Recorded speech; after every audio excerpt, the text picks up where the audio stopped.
there are do you do know this, right? That there are dozens, if not hundreds, over 100 schools in this country that are run by Black people that are producing children that can compete. You do know this, right? You do know that there are kids in the Black business school that understand economics better than most adults. You do understand that. Like we have the Black Millionaires of Tomorrow program.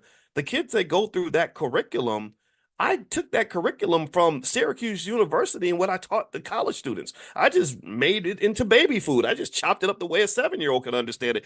We got kids that can compete with anybody. We got Freedom Home Academy International has kids that can compete with anybody. The Muhammad University of Islam in Chicago has kids that can compete with anybody. So the idea of Black people being uncompetitive is a racist construct. That is a colonizer idea. That's not who we are. That's not what gets cooked up when we're the ones in the educational kitchen. That's not what happens when we're the ones raising these babies and educating them. So this is one of the reasons why I personally believe in this day and age that we must have creative solutions. I think that a parent who just says, you know what, let me just keep my kids at home and educate them myself, that parent is, in my view, revolutionary in their thinking and forward thinking. That is a smart parent. As long as you do it right, you don't have them just sitting around playing video games and watching TV all day. But the baddest Black kids I've seen a lot of times are kids who were educated outside the system, it may be by their parents or in some sort of school that's specifically designed to solve the problem. That's specifically designed to create an empowered and an intelligent Black person. So when you see these schools out here and you hear about one that's doing a great job, go support that school. My wife and I made a lot of donations to a lot of schools.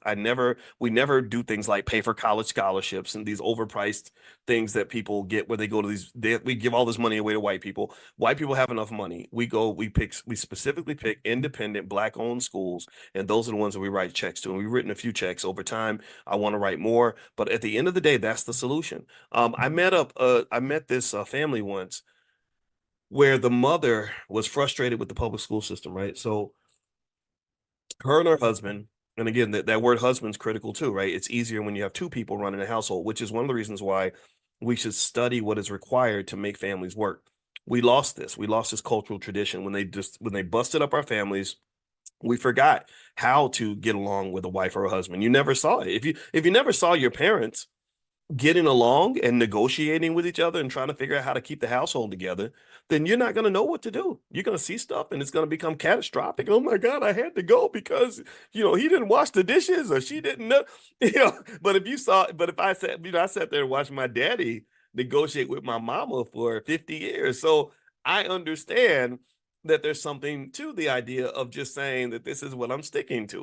My definition of commitment is probably different from other people, not because anybody's perfect, but because of what I saw, right? And so it's just like getting through college. People who are first generation college students are less likely to finish than somebody who saw their parents graduate from college or have a culture in their family that says you don't quit school, you stay in school till you graduate, right? So it doesn't make anybody better than anyone else. It just means that there's a learning process that's required. There's a cultural education that must occur in order for you to understand what it means to stick to something. So this family that I met, she and her husband were frustrated with the public school because they were basically trying to dope up their Black boys, and they were telling their parents that little JoJo is a problem and blah blah blah.